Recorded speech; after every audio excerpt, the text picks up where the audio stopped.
Swolenormous. It's daddy. The sun is shining, the birds are chirping, the bacon is sizzling. Welcome to the Daily Swole. It's ya fucking what? Testing. Testicles.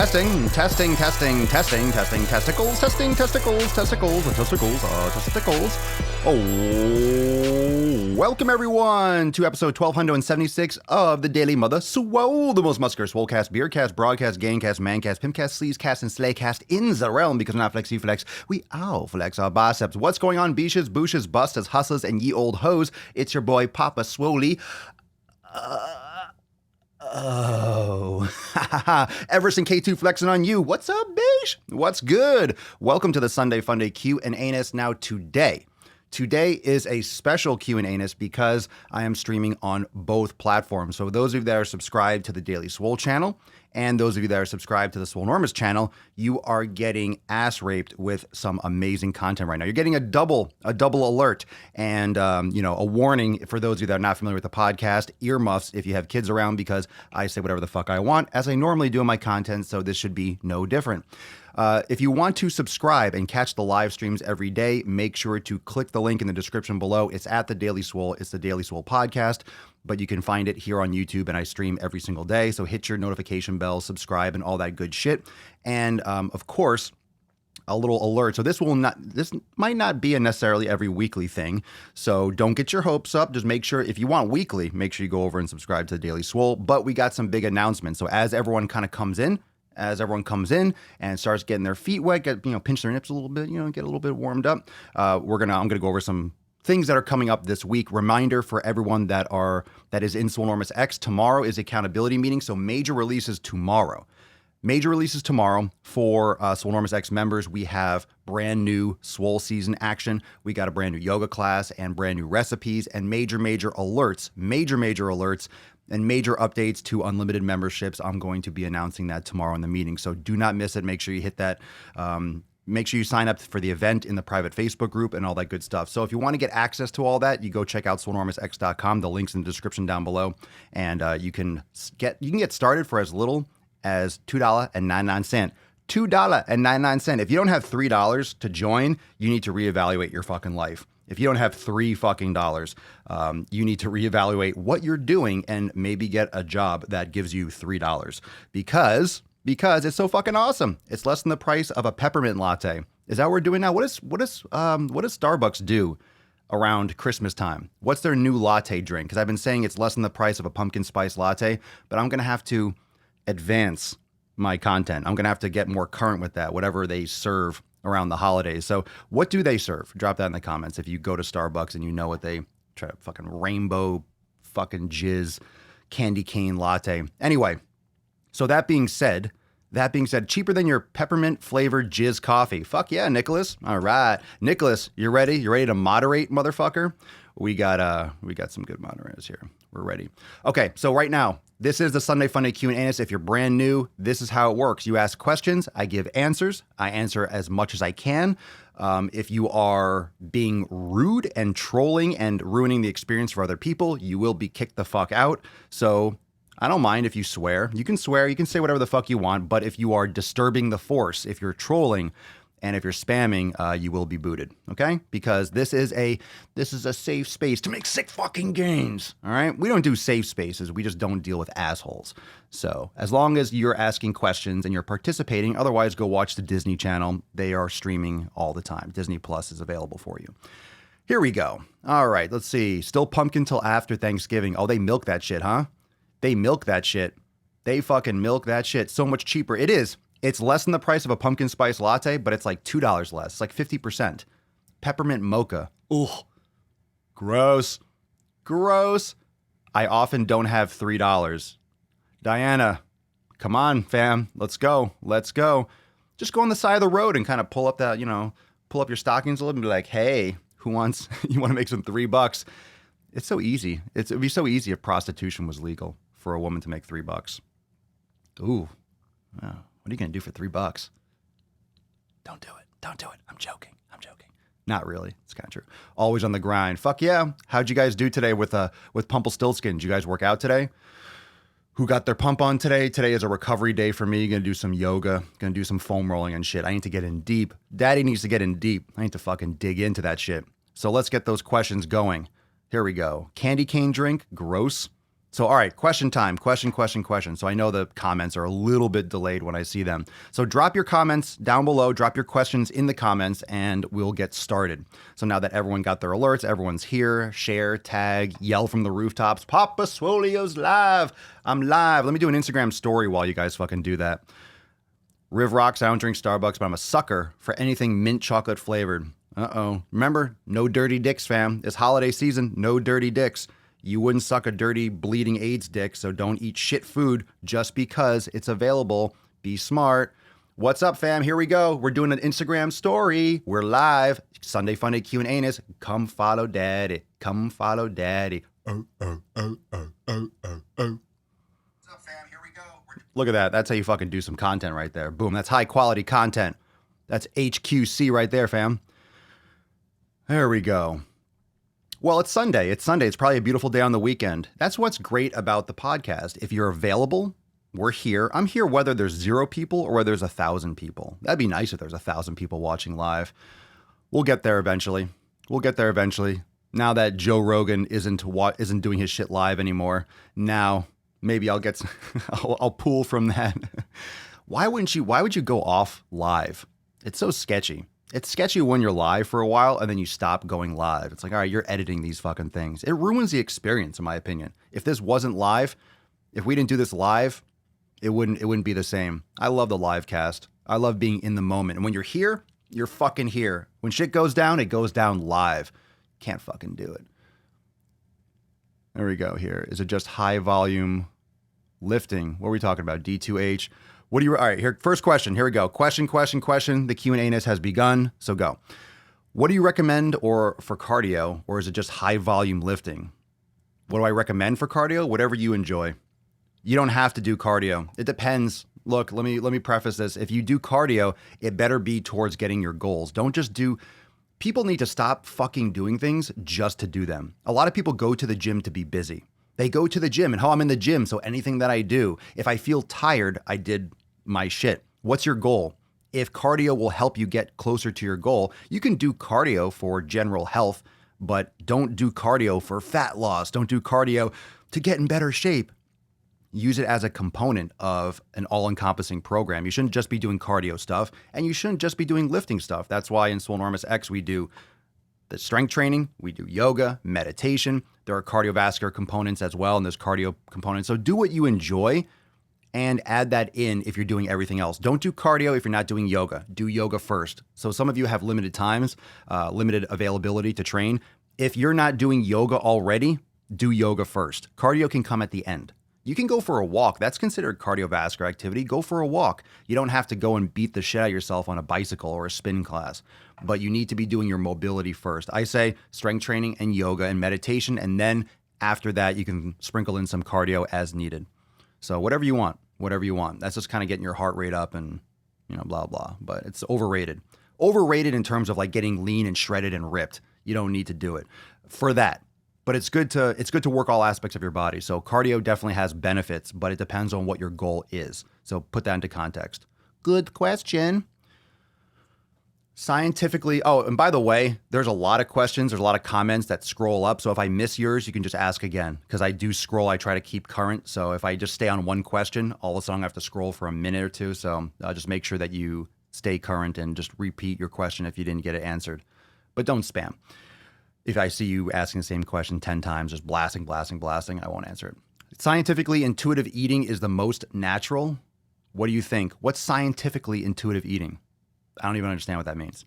Scientifically intuitive eating is the most natural. What does that mean? We can't do intuitive eating, people. We do not live in a society. Here's the thing. You cannot have intuitive eating. You really can't. You really can't unless you really build those habits over the course of months and years because our environment is not natural. So you say intuitive eating is more natural. What about our environment is natural? We have food when we snap our fucking fingers. That's not natural that's only been in the last like fucking 50 years. We have food everywhere. Okay? So It's not a natural situation for our bodies. Evolution takes millions of years. We've changed everything that our body gets and is exposed to in the matter of 100 years. Completely flipped it upside down. That's what we've done. So as a result of that, nothing can be intuitive because addictions are everywhere. Food is addictive. Food is addictive. It shouldn't be if it's real fucking food and the food that you should be eating. It's addictive because you're sucking down all these fucking carbs and processed sugars and shit. That's the bane of existence for food. That's so bad for you. That's why veganism and those types of high carb diets, that's why it's a fucking nightmare. It's just carbs, carbs, carbs. That's not good for your body. So often, so much more often than not, it's not good for your body. Some people can pull it off, but most often it doesn't lead to good health outcomes. You should not be over consuming carbohydrates. I'm a high fat person. I'm not a keto person, but I'm a high fat person. However, I do promote the elimination diet. So if it takes you down the carnivore path or vegan path or pescatarian path, that's fine. But everyone needs to start customizing their nutrition for themselves. Let's see here. What's the deal between circuit training and doing all sets of one exercise before moving on? Vertical loading versus horizontal loading. What's the deal? It's different. It's a different exercise selection, exercise order. It's a way to add an acute variable to your training. Can stomach vacuums help with excess skin after losing weight in the belly area? Has nothing to do with it. Excess skin is superficial. Vacuums are the transverse abdominis and the pelvic floor and those intrinsic core stabilizers. That's not going to decrease skin. It's just going to help compress the visceral organs and maybe flatten your stomach out a little bit because you're tightening up the muscles that will support your core, but it's not going to do anything for your skin. Thoughts of Eliud Kipchoge? Is that the guy that runs fast? Is that the marathon runner? I don't have any thoughts on it. If that's the fucking marathon runner, my thoughts are he's fast when it comes to a marathon. If that's the guy I'm thinking about. I've seen like some titles on YouTube. I know nothing about it. Why do people ask me my thoughts on, like, who cares? He's a fucking amazing marathon runner. If that's the same guy we're talking about, my thoughts. Cool. Longest fast on record, maybe a day or two. I've never done like long-term fasting. It's all about those fucking gains, man. You don't fast. You're trying to make some sick fucking gains. I'm just kidding. I don't eat often. I have timed eating windows, or like I don't measure it like, oh, I'm only eating for 4 hours, but I have a window of eating. I don't eat all fucking day. When's the best age to start bodybuilding? Whenever. Just make sure you're developed. I mean, if you're doing it when you're younger, 13, 14, for example, you're not going to failure. You're under supervision. So you can start younger, learning form and being exposed to exercise, but you shouldn't be doing high intense, like severely overloading training. I'm just going to talk from experience. I mean, the human body really develops in the early 20s. So I started doing lifting more when I was like in my late teens and early 20s when I went to college. So I don't want to like give advice like, no, you can't do it until you're 30 years old. Well, I didn't. But all that bullshit about, I want to say bullshit, but all that, oh, it's going to stunt your growth. I mean, if you're going to stunt your growth if you cause massive, massive macro trauma when you're younger and your bone plates fucking fuse. You have to cause some massive fucking stress. But people do, it can happen. Just make sure if you're learning properly, you won't have that issue. But I would wait till at least late teens to really start going heavy and more intense. And of course, under strict supervision to make sure you're doing things properly. Thoughts on marathons? If you want to do marathons, go for it. I personally don't. I wouldn't recommend anyone do. You don't recommend marathons to people. You don't recommend it. That's like something you're obsessed with and you're so passionate about that you do it regardless of what anyone thinks. It's not like, hey, you want to get in shape? You should probably do marathons. Oh, cool. Running is one thing. Doing a marathon is a whole other level. I think it's a lot of stress in the body. And I think in general, it's probably for the vast majority of people, it's not a good thing for health. For the vast majority of people. Of course, some people pull it off. And thoughts on veganism? If you're a vegan for moral reasons, then it doesn't really matter because you're doing it to protect the animals and stuff like that. So health isn't a concern. But I think if people are going to be I think veganism should be restricted or should be limited to people that have moral beliefs. If you're going vegan for health, I think that's a very, very poor idea. You should be doing an elimination diet to figure out which foods work optimally for you. And if it takes you down that path, then go that way. Most people do veganism for health, or a lot of people, I would say, do veganism for health in a big part, but those are the people that usually fall out of it. And unfortunately, people that follow veganism for the moral reasons, a lot of times they let their health expire as a result. So I say if you love animals, you should love yourself because you are a fucking animal. So to sacrifice and think less of humans, that's what's weird about vegans. You're, oh, I love the animals, save the animals, but you're fucking killing yourself, and it's usually not healthy for people. It's not a good look for most people, which is why most people don't go vegan. But if that works for you and you like it, then do it. The problem is when people start preaching from the mountaintops as if they're better than you, and if they have found the answer, that's when you have to fucking run and run fast. How do I feel about things like the Bowflex? Could be something semi-decent for at home. I think you're better off rather than a Bowflex. I don't know the new ones, but I would recommend if you're going to do something for at home, I would build out a small home gym with free weights. I wouldn't get a Bowflex. So my thoughts on it, I mean, it could be effective. Anything is a tool. It's effective if you use it properly. All right, scrolling down, so I'm going to miss some shit. Let's see here. If you had one workout, what would you pick? I hate those questions. Not even going to answer it. That's stupid. If I had one workout, what would I pick? For what? If you can only do one exercise for the rest of your life, what would you pick? Fuck that question. I love you, D2H, but that question blows. Question sucks. Courtney, I have morning workouts with ROTC. I never know what we're going to do day to day. How do I fit the 90-day dash into my routine? That's a tough question because if you don't know what you're doing there, you can't really program design, which is the whole point of having a program. And having a program design is that you know what you're going to do on what day so you can program recovery properly. So I would maybe do the 90-day dash later on and adjust it and customize it. Of course, it's not going to be necessarily the 90-day dash because you're going to be tweaking it around your ROTC. So you have to think about your priorities. If ROTC is a priority, then do that and then work the 90-day dash around it. Maybe on lighter days with ROTC, you could do the strength training. And then on heavier days, you could do the yoga.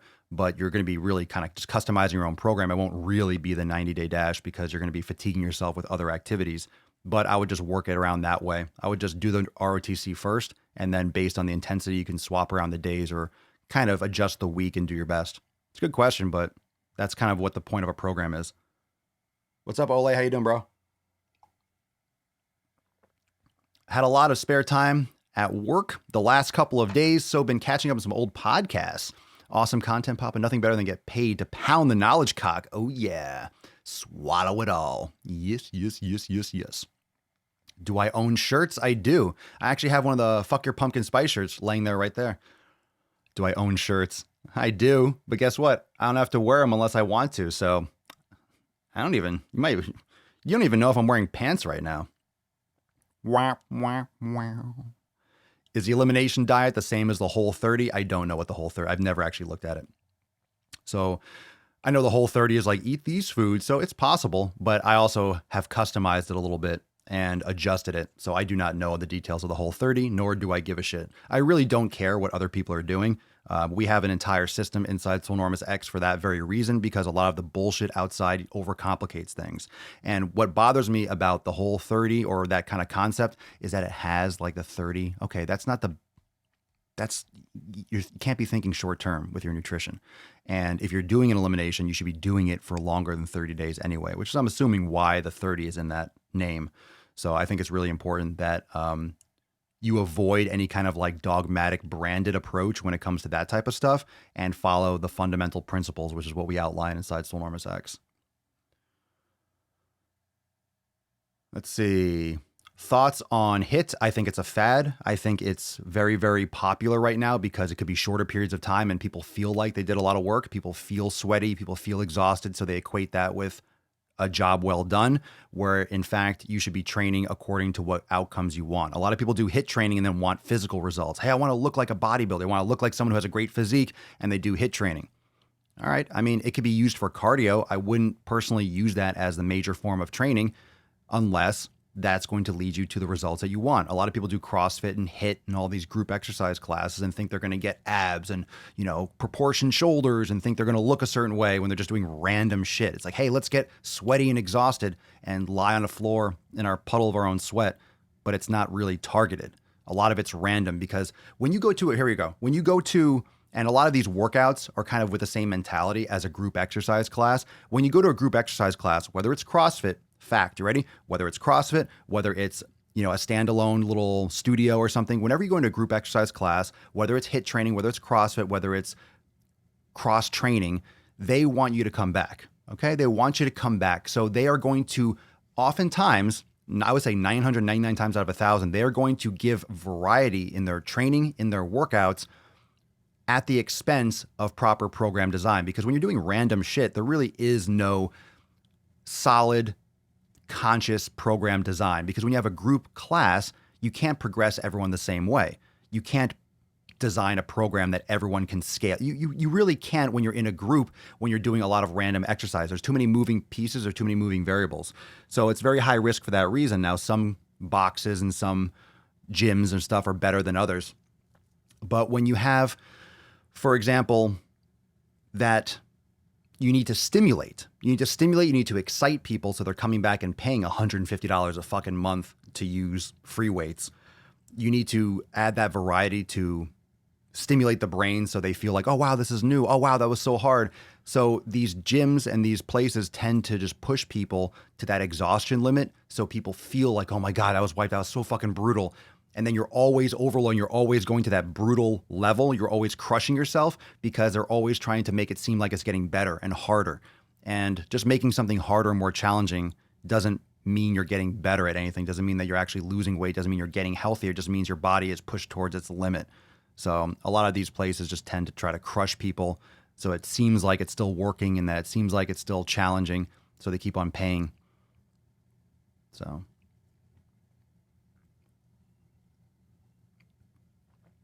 Let's see here. Are supersets effective? Yes. What's your goal? Effective is a very vague term that's just doesn't mean anything without context.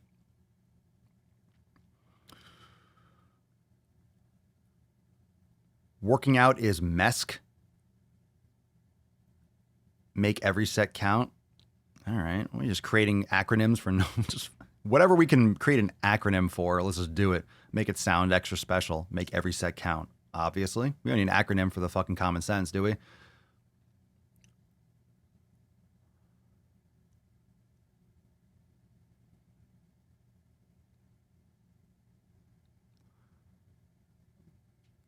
T-Nation, you're still reading, you're paying attention to that shit? Made an argument for HIIT where you are all out for a minute, then rest 5 minutes to completely recover heart rate or so as effective HIIT that preserves muscle. You're trying to preserve muscle? You're trying to build muscle. Look, people are doing this fucking HIIT training and they're compensating like crazy. They're wearing fucking sneakers so their ankles are out of alignment. Their backs are fucked up. Their hips are too tight. Their knees, everything. They're compensating everywhere and they're jumping, doing fucking burpees and running around. Fine. You're going to be in fucking pain when you're older. Fitness is not about just being exhausted. Fitness is about doing what you need to do to get a desired result. It's about longevity. It's not about beating the fucking shit out of yourself.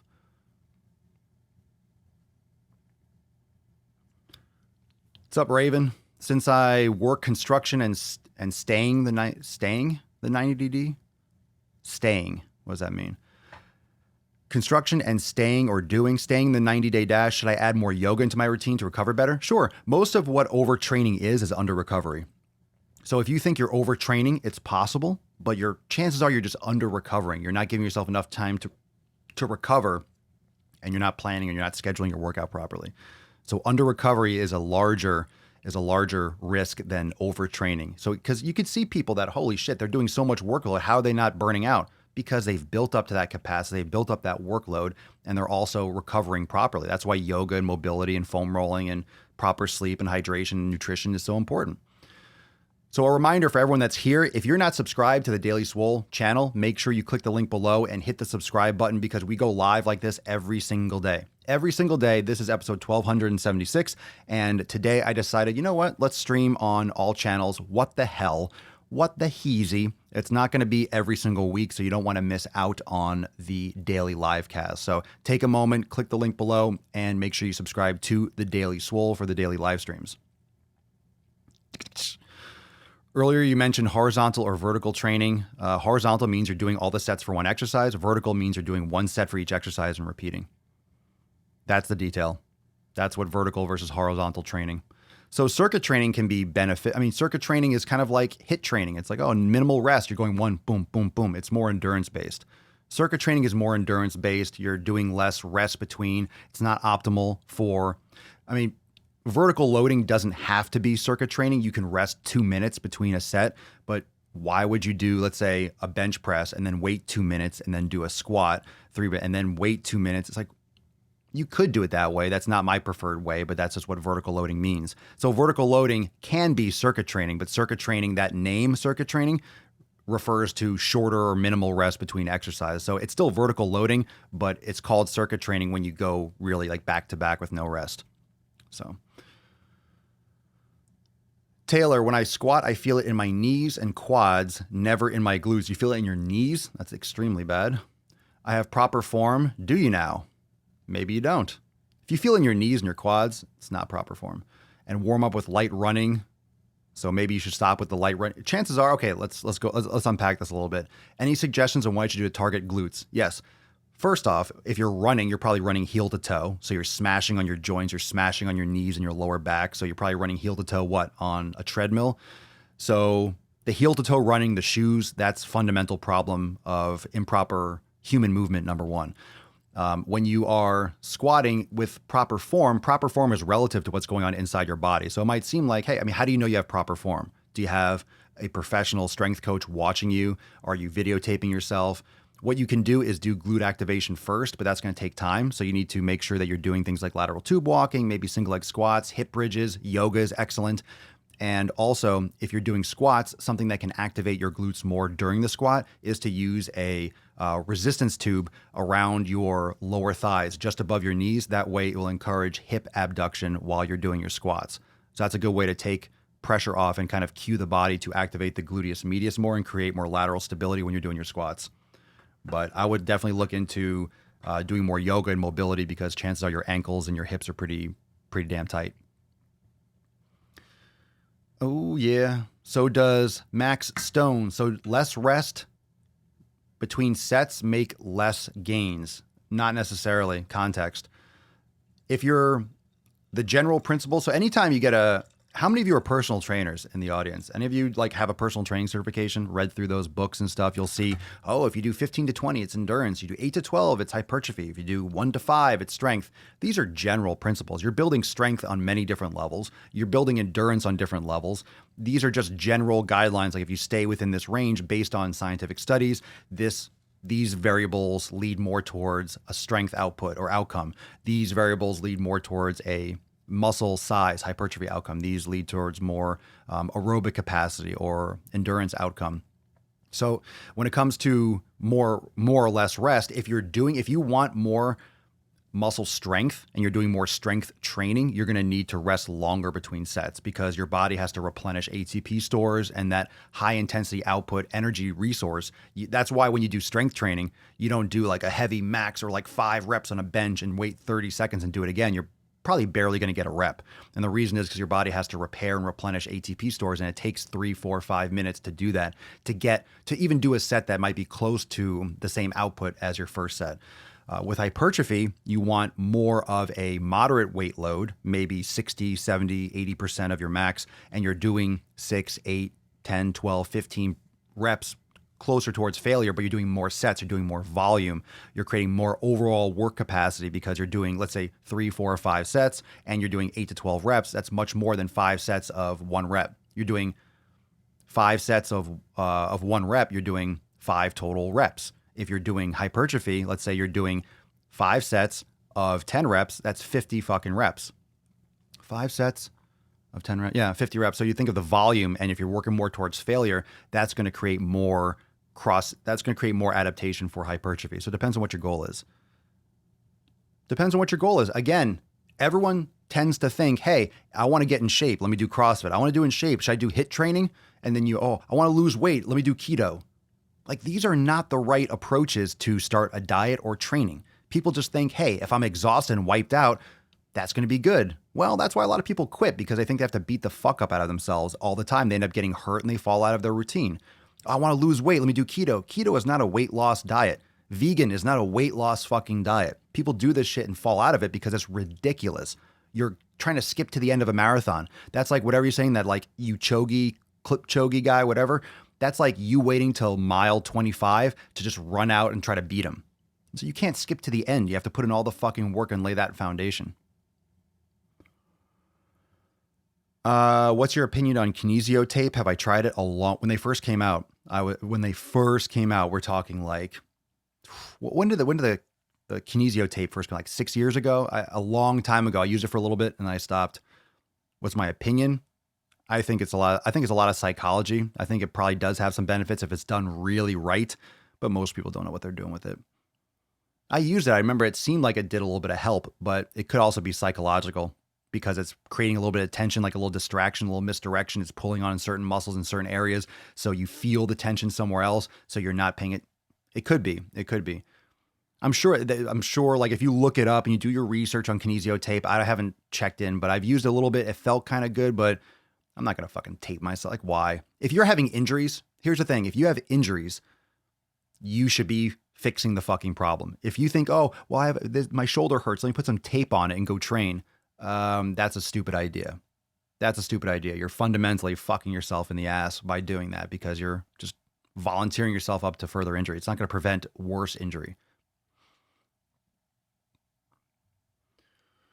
Zachary, I took courses in exercise and kinesiology at Hunter, and one teacher told us we should always work our body from top to bottom, like upper body movements before lower in a given workout. BS or no?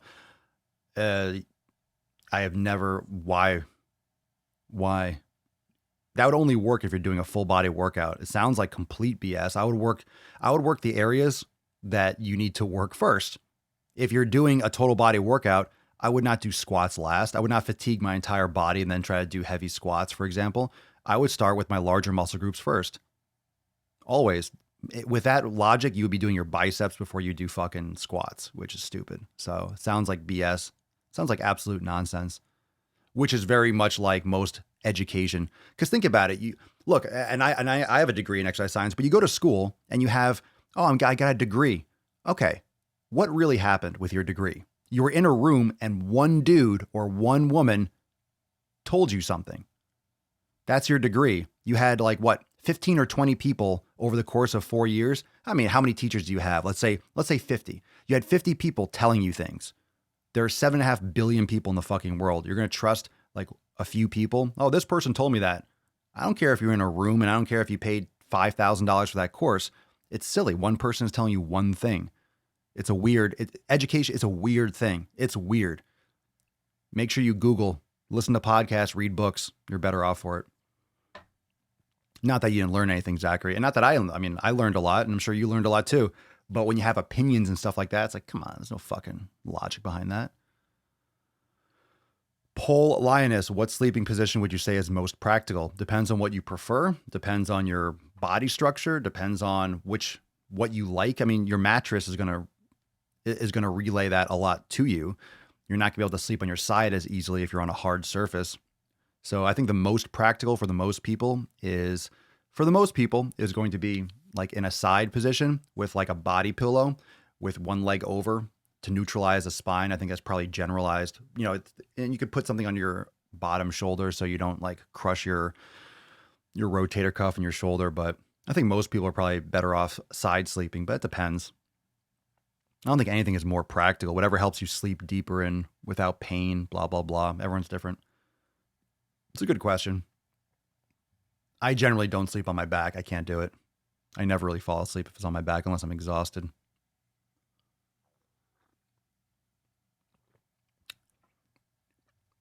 What do I season my steaks with? I put Celtic sea salt and maybe a little bit of garlic. That's it. And then after I cook it, I put a ton more of Celtic sea salt on it and grass-fed butter. Oh, you just made me hungry. Can't wait to cook a steak today. What are my credentials? Degree in exercise science. I've held the CSCS and NSCA, CSCS, and also NASM CPT. I taught the NASM certification to trainers for about 4 years. I worked with Beachbody and I taught their certifications. I helped link up NASM CPT with P90X when they started launching their P90X certification. So I taught that certification around the country for 3, 4, or 5 years. And the more that I got involved with all that stuff, you start to realize, oh, these certifications are more or less bullshit. Like they're just looking to get your money. They're looking to get your money. They teach you things, but you cannot learn fitness from a fucking book. You cannot. You cannot learn how to work with clients from a fucking book. You cannot learn how to help people adhere to a program from a fucking book. So the more certifications I've got and the more mastery that I've received, I have the performance enhancement specialist, corrective exercise, but my experience in the field and applying and relentlessly being obsessed with putting this into action has helped me sift through all the bullshit in the education system when it comes to degrees and certifications, because there's a lot of shit that they teach you that is not applicable. I literally taught trainers for like 5 or 6 years. I taught people how to be personal trainers. I prepared them for the NASM certification. I prepared them to apply this with their clients. And you from experience from being in the field and from teaching trainers, you just see where the missing links are. And there's a lot.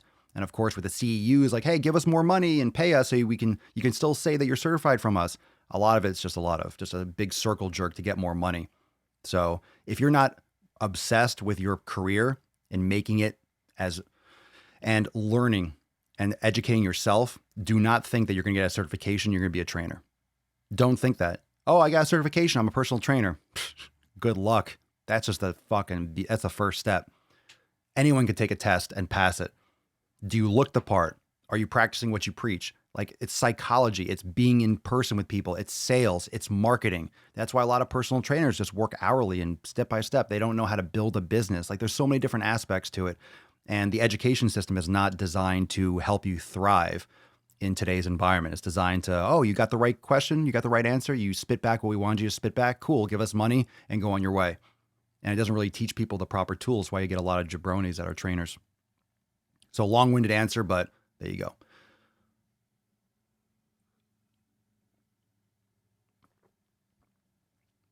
Celtic sea salt's the best. A lot of you are talking about salt. It's better than Himalayan. Google it.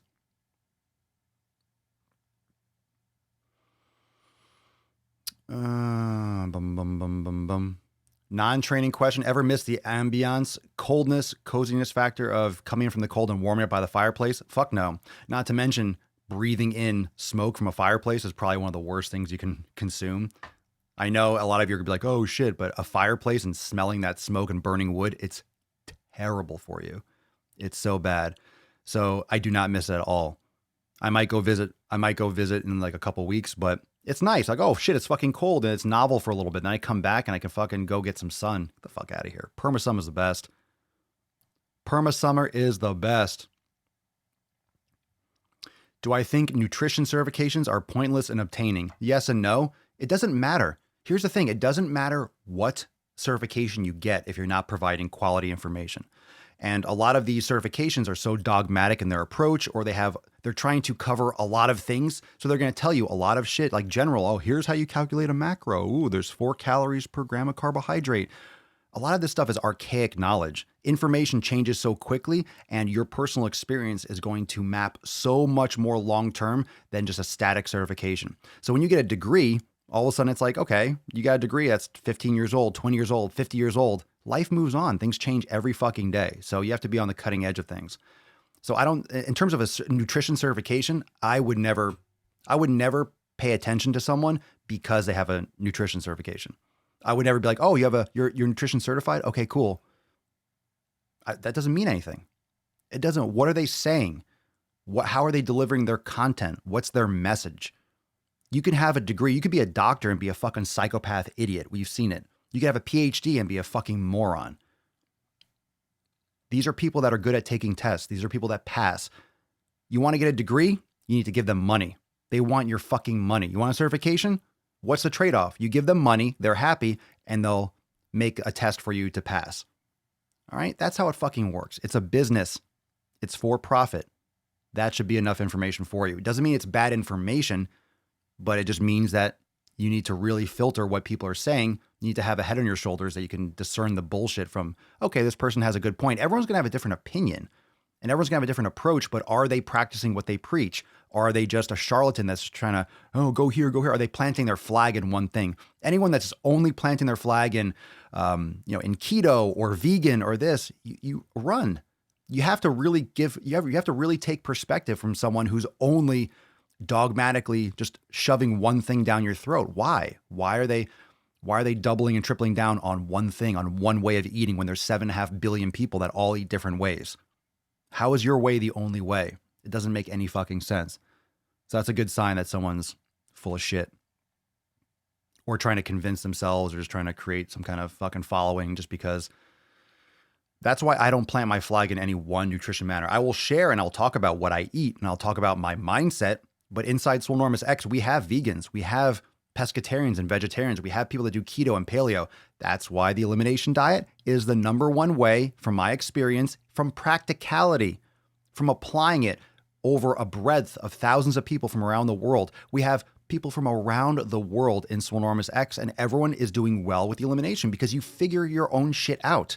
And then you can crush it. Don't just follow someone's dietary method. You have to approach it with in a specific manner and individualize it.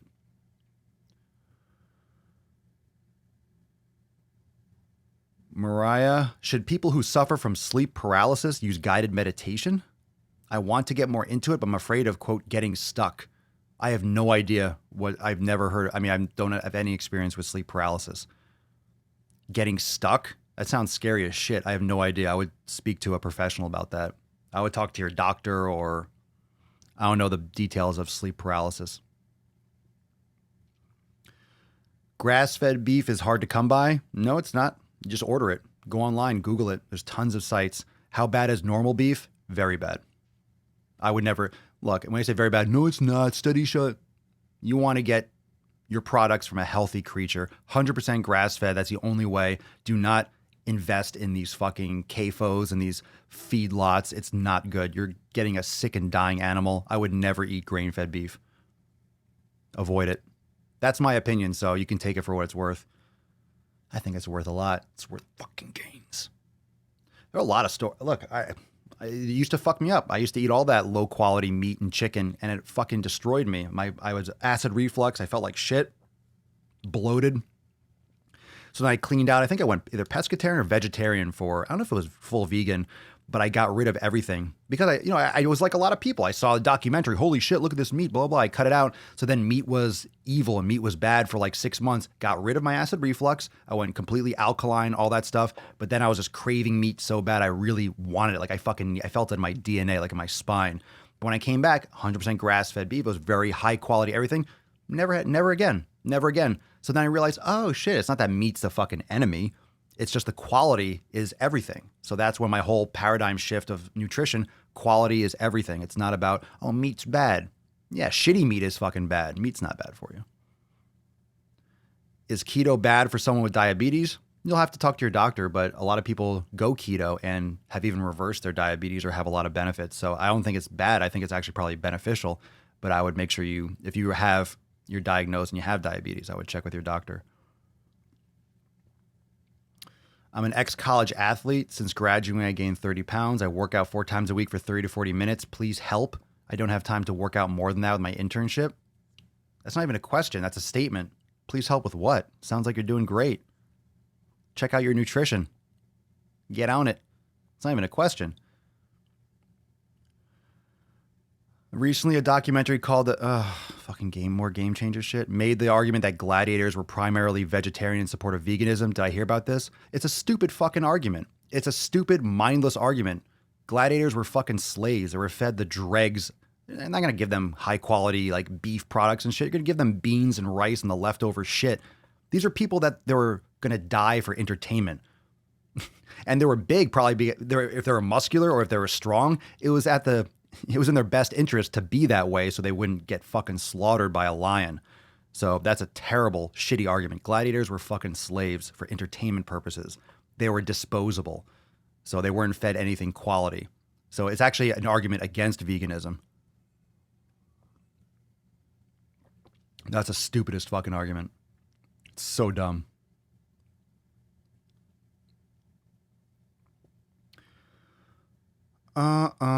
Here we go. Yeah, I agree. Lorena, if you go to class and take a test and if you pass, you're certified, but probably don't know how to apply it. The application is everything. The application is the actual human interaction.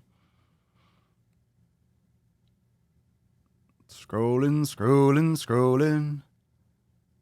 If I can get Celtic sea salt, I would. You can if you just go on Amazon. How many of you are still not using Amazon? Every time someone asks me, I don't know where to find this stuff, fucking Google it. Take out your phone and type in the things. Fucking Google it. You do know if you type in a question, it spits out like a billion fucking answers for you. Google. Do you wear sunglasses at night? Why not? Of course I do. Mild swolitis, bro. Gotta protect myself from making too many sick fucking gains.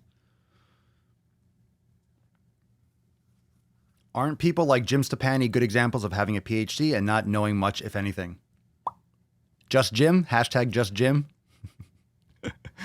Alan, that was such a great series of videos.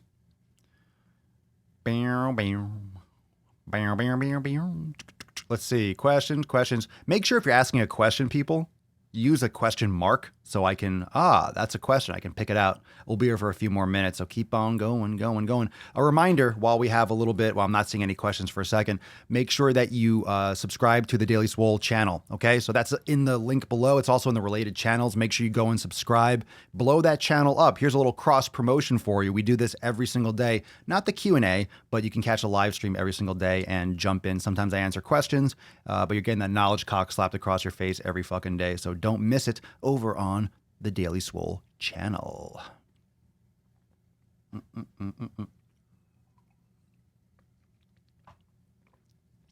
Let's see.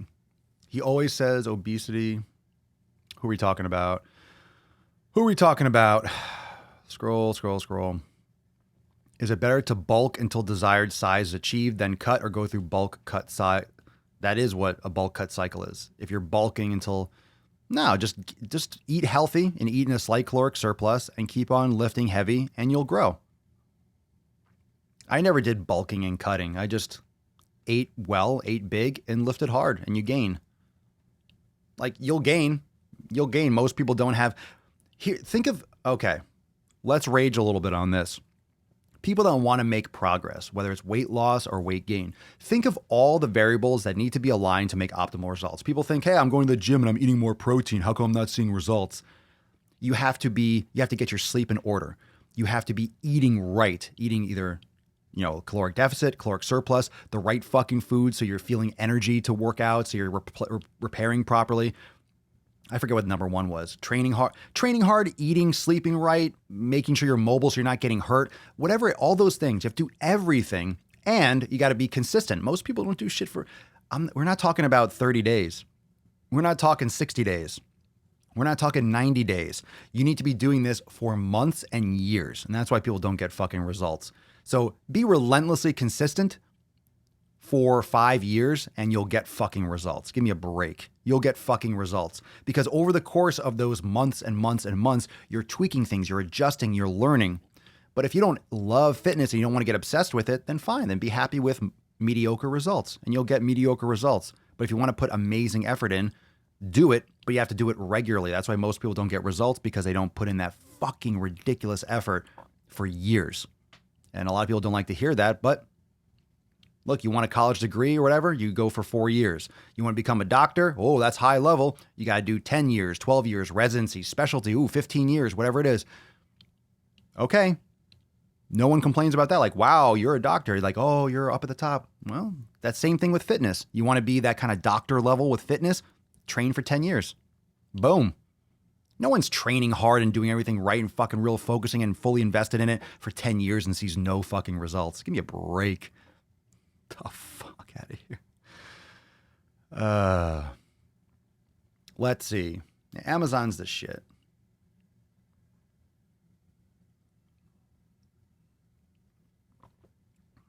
Bum bum bum bum bum bum bum bum bum bum. Scrolling.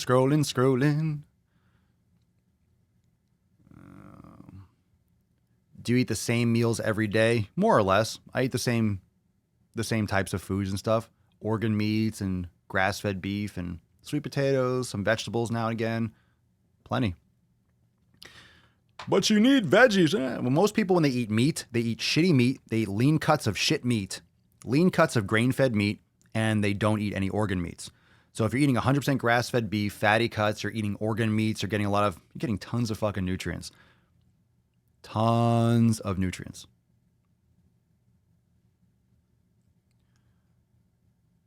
Redhead 21, you might want to shut your fucking mouth and stop being such a dumb cunt. How about that? Swole thinks he can help. He can't. He says crap like don't open your mouth. Oh, shut up. You don't read the captions. Don't be a bitch. Don't be a bitch on the podcast. That's rule number 1. You want to hate watch? Hate watch, but don't be a bitch. Okie dokie. Let's see here. Opinion on cold showers. Effective. A lot of people love like cold therapy, sauna, cryo, ice baths, cold showers. It's great. Is it true that it helps recovery, immune system? I've read stuff like that. I mean, all the details. I don't know the latest studies and how they're measuring that, but it's great. That shit's fucking great. Stretching, exposing your body to extremes is excellent. So like sauna is fantastic. Ice baths are great. And I think those things are going to be different or better for different people. Not everyone's going to feel the same kind of benefit. Not everyone's going to feel, I love cold showers, but it's better for your skin. You don't dry out your skin as much as well. It's a great thing. Like first thing in the morning, you work out hard and then you do a cold shower. It's good shit. Meal prep Sunday. Help for upper and lower cross syndrome. Glute activation. Middle lower trap activation. Posterior rotator cuff. Yoga is fantastic. Old Greg. Oh my God. Do you guys remember the Old Greg series on YouTube? You guys remember that? Old Greg? I'm Old Greg. That's deep. That's deep YouTube. That's fucking what, like 10, 12 years ago? That's like 2007 YouTube. I'm Old Greg. I'm Old Greg. I love it. Old Greg. Stop spamming. I see it. I answer your question. Puts a cookie down. How to tell if we are overtraining. I would Google that because there are a lot of signs. Signs of overtraining doesn't mean that you're actually overtraining. It could just mean you're under recovering. So it could be elevated heart rate, but you have to be measuring that regularly in the morning to actually know that. Could be fatigue, could be hunger, could be lack of hunger, could be lack of inspiration to work out. You just don't feel like going. Could be prolonged soreness, could be weaker in the gym. There's so many different potential signs of overtraining, but like I mentioned, it's usually under recovery more. Is this live all about fitness? That's how you can ask a question. Is it it's a daily fucking Swole. Ask a question. Sure. Ask us. If I answer it, I answer it. Just ask a question. My God, what the fuck? The fuck? It's a fucking daily Swole Q&Anus. Get it together, fam. How the fuck would a cold shower help burn fat? Oh, I mean, did someone say that above? If it raises testosterone levels, I think that kind of like cold therapy stuff actually does that. Like I said, I'm not a cold therapy expert, so you're better off just Googling that. But I have heard benefits and I'm not against it. I'm not I'm not going to talk about things where one, I'm not an expert in, or I haven't had personal experience. So I've done cold showers. I feel great. I've done sauna. I love sauna. I love hot yoga. I love all that shit. But in terms of like, oh, does it raise this? Does it raise that? You're going to have to go Google that and look that up. What does the board say behind you? Q&Anus. You can't read that. You can't read the fact that says Q&Anus. You okay there? You okay? Might need some vitamin. It might need some beef liver. Get some vitamin A for your eyes. Josh Fisk. Arnold says, quit crying like a fucking baby and work out. You've got 24 hours in a day. Any better advice? Do I need to give better advice than that? Quit crying like a baby and work out. You've got 24. Everyone's got 24 hours. Some people use it better than others. Closing pores. Are you using a standing desk? I am, but I'm sitting down right now. But yes, I have a standing desk. For hypertrophy, is it necessary to always lift to failure? You mean every workout or every set? I think people need to train harder. It definitely is more necessary. If you want to build muscle, you should be pushing more towards failure. Now, that being said, the caveat is how much you're pushing to failure. Like, are you doing, like, if you're brand new and you're just getting into lifting, you should not be going to failure. So that's earned over time and you progress over time. If you're not sure, you can start by doing 1 set per exercise or 1 set per workout and see how you adapt to and see how you feel the next day and then progress slowly. You're never going to do yourself a disservice by under training and doing less to see how you feel. You can fuck yourself up royally by doing too much and then getting injured or getting hurt. So you're always going to benefit yourself from trying new things, but doing it less. Like, you don't have to do it all in one workout. You're not going to gain everything in one workout. You're not going to recover in one, you're not going to make all your progress in one workout. So it's important to build up slowly to that. Is it okay to stay in an elimination diet 6 out of 7 days a week? It's not. Well, for what purpose? You mean all the time? An elimination diet is a method in figuring out which foods are optimal for you. If you're trying to do an elimination diet, if you're not doing it 7 days a week, it's not an elimination diet. What do you mean 6 out of 7 days? You mean a cheat day, or you're eating, like, do whatever you want? Is it okay? If you're getting all your nutrients and you're healthy, then sure, it's okay.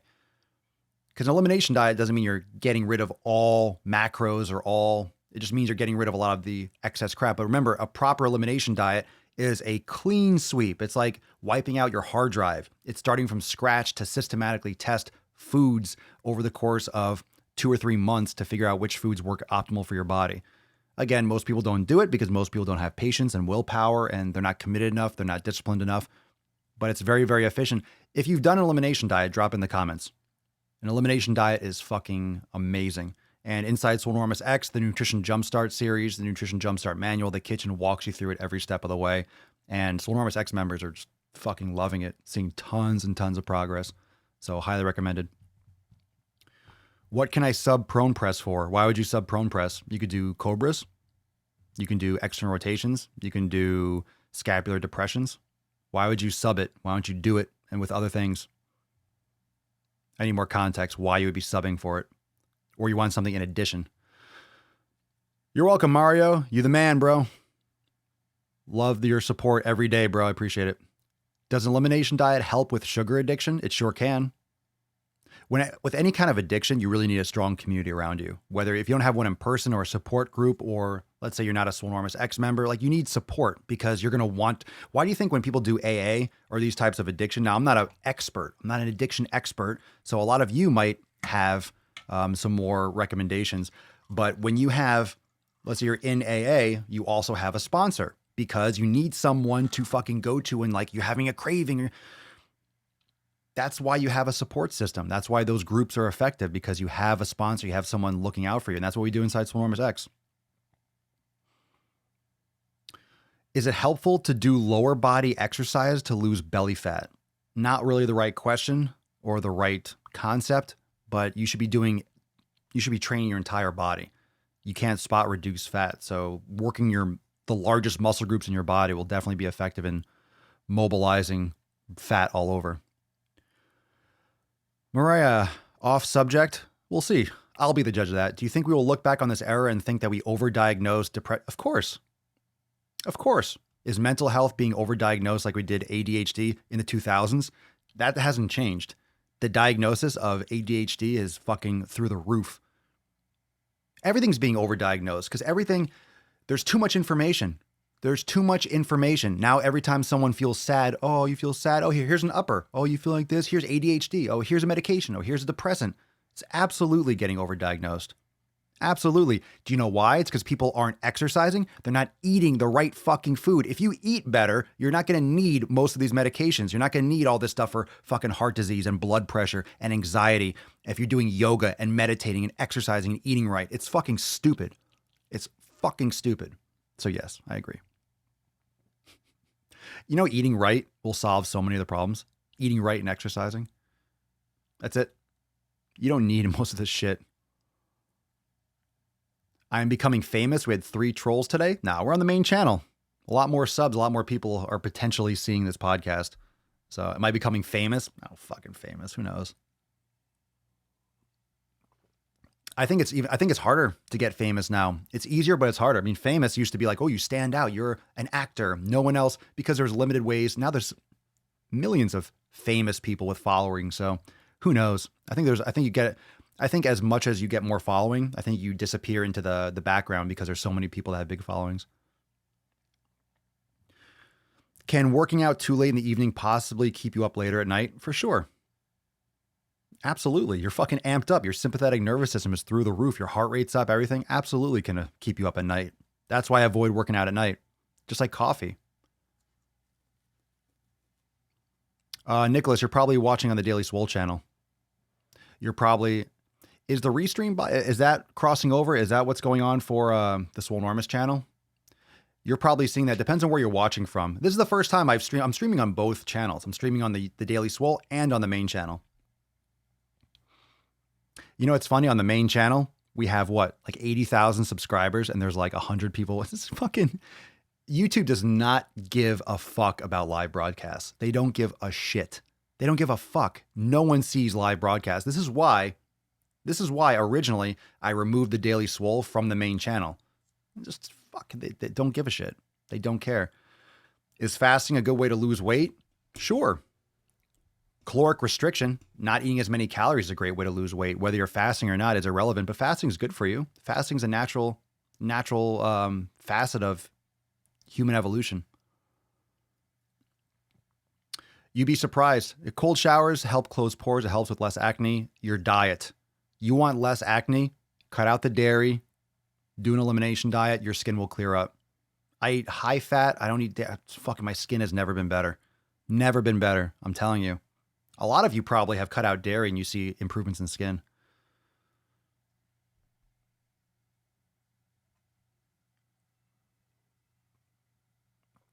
I will say I poop more. I poop more since starting.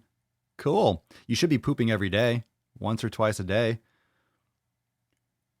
What's your opinion on the Spoto press? Don't know what that is. Spoto. Don't know what that is.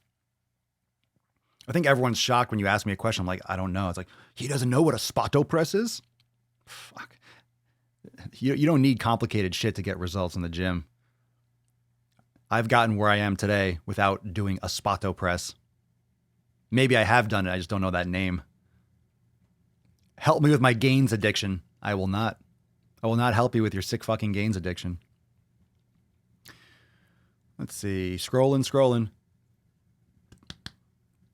What's up, Josh? Best thing for my previous alcohol abuse, fitness, and proper nutrition. What better combo? Oh, that was kind of like a rhetorical question. Hell yeah, I agree. Oh, welcome, Linda. Thank you. I'm not sure where you're watching from, but make sure you subscribe to both channels, Swolenormous and at the Daily Swole. The Daily Swole has the daily live streams. And you can also get this podcast. This is a podcast, everyone. Podcast, not just a live stream. You can live stream. You can catch it on Apple Podcasts, Spotify, anywhere. What do you think of coffee without caffeine? I think if you have coffee, I think it's like a neutered, it's like a castrated coffee, you mean? What do I think of it? I mean, if you like the taste of coffee, but I wouldn't drink decaf. What's the point? That's for me. What's the point of drinking coffee without the caffeine? But if you love coffee and it's late at night or something, okay, decaf, unless you want to jack yourself up and stay up all night. Ah, good for you, Jasmine. Keto fixed my depression. Good shit. Stop being a twat. I'm catching up on some questions. I'm fucking around. Let's see. Thank you. Much love. How often should you change your training routine? It depends. A lot of people ask me this question. How often should they change, or how many weeks they should do before they mix it up? Really? You don't, like, if you're getting results, don't change it. Don't change it. Why change something that you're getting results with? So if you've been doing it for 6 weeks, oh shit, I need to change every 6 weeks. No, you don't. If you're getting results, cool. If you start to see plateaus, you start to see like a little bit of a flat line, then tweak it a little bit. But most people change things too much. They'll do like a completely different thing. They'll do swimming all of a sudden, go running all the time, and do HIIT training when they were doing more bodybuilding and yoga before. It's like, whoa, you're gonna completely eradicate your results and reverse a lot of shit. So make sure when you're tweaking something, that could be as simple as adding another set to each exercise. That could be as simple as adding in one new exercise. That could be adding in one new workout a week, or doing a subtle change can make a big difference. Just one new exercise, or swapping out an exercise or an order, like changing the exercise order. These are all acute variables. You can Google that, acute variables for training. You got rest between sets, exercise selection, exercise order, you have volume, you have reps, frequency, all these different things that you can tweak day to day that will adjust your workout. You don't need a drastic change. A lot of programs change way too many things, and that's why you get really sore at the beginning, but it could just be a completely different adaptation effect. Won't load on YouTube? It definitely does. Got hundreds of people, or a lot of people watching. Just want sometimes if there's a connection thing, it's on YouTube's end. You just got to reload it. Got into your content a few months ago. Thank you. Welcome, welcome, welcome. The clips got me into the full podcast. Nice. Oh yeah, that's another reminder. The clips channel. Hopefully you're subscribed to the Daily Swole Clips channel. There's a third channel. It's in the related channels if you haven't yet checked out that section, but Daily Swole Clips, so you can get clips every day. If you go to my Instagram bio, you click on the link in the bio, it'll give you a list of all the links and all the things you just click. It's like a link tree, only it's a Swole tree. All right, we'll take like one or two more questions. Any thoughts on keto for type 1 diabetes? I don't have any thoughts. I don't really get super specific with that kind of stuff. I would do some more research on that or talk to your doctor, or, I would Google that a lot more. But a lot of people have benefits with keto. I don't know specifically about type 1 diabetes as much. But I know obviously you need to do insulin injection. I mean, I'm sure it could be similar, but at the same time, I'm not sure of the effectiveness of what other people do. I would go based off experience from other people that are type 1 diabetics that have dabbled with that. I'm sure there's tons of resources on YouTube or on Google that can, same thing. Do I listen to rock and metal? Sure.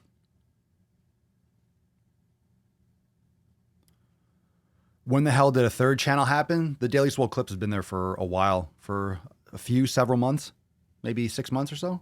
I forget. Kind of kept on the DL, built it up a little bit, kind of felt the flow with it, but yeah, it's there. Go check it out. Daily Swole Clips. Is it better to recover from an eating disorder slowly or get your shit together and persevere as soon as you decide to get better? Persevere. I'm kind of confused as your question, but I would definitely get a support system around you. There's counselors, there's groups, there's places where you can go for that. There's great stuff online. So, I mean, recovery, here's the thing. Here's what I would say, just from my perspective, is that recovery means a lot of things to different people.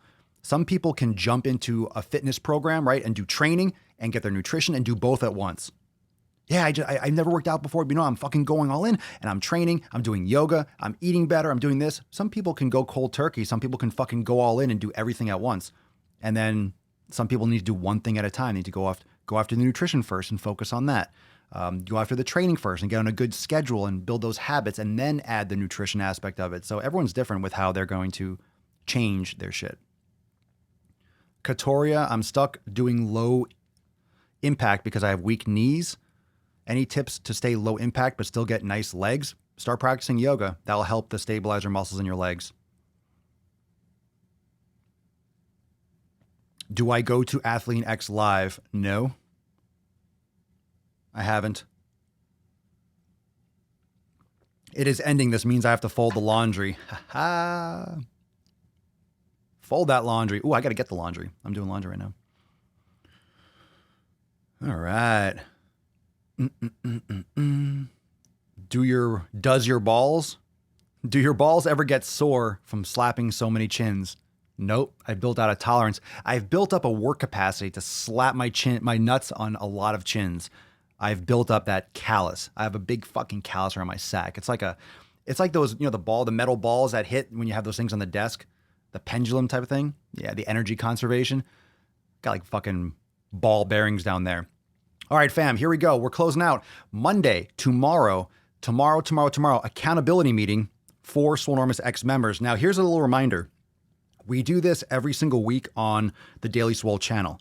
But if you want access to the private Ask Papa Swolio live every single week, you got to become a part of the private Swolenormous fam. Now, you can do that with uncensored and unlimited memberships over at swolenormousx.com. You can get started for less than $3 and get access to the private community. get access to the accountability meetings, get access to the Ask Papa Swole Live. So if you love this and you want direct access to me, this is what we do every single week in the private group. And it's just like this, but there's less people and it's really focused, and everyone's questions get answered. So if you want to learn more, go to Swolenormousx.com. Like I said, it's less than $3 to get access to the private community and get started. And of course, if you want all the programs, the yoga studio, meditation, all that stuff, that's the unlimited, but you can go learn more at Swolenormousx.com. And a reminder for X members, tomorrow is the accountability meeting at 12 noon Eastern time. Major releases for Swole season, new yoga class, new recipes, and the big announcement with the Swole text, which we're launching, and you will be able to access that tomorrow. So exciting shit. So I'll see everyone tomorrow on the Daily Swole channel, of course, for episode 1276. So reminder, go subscribe. Links are down below in the description. So if you're on the main Swolenormous channel, make sure you go subscribe and turn on those post notifications so you don't miss a single episode. Thank you so much, everyone, for joining me for episode 1276 of the most muscular Swolecast, Beercast, Broadcast, Gamecast, Mancast, Pimpcast, Sleevescast, and Slaycast in the realm. Because when I flex, you flex, we all flex our biceps. I'll see you tomorrow for 1277. Peace, McGee's fam. Deuce, Magoose, your boy, Papa Swole. Out.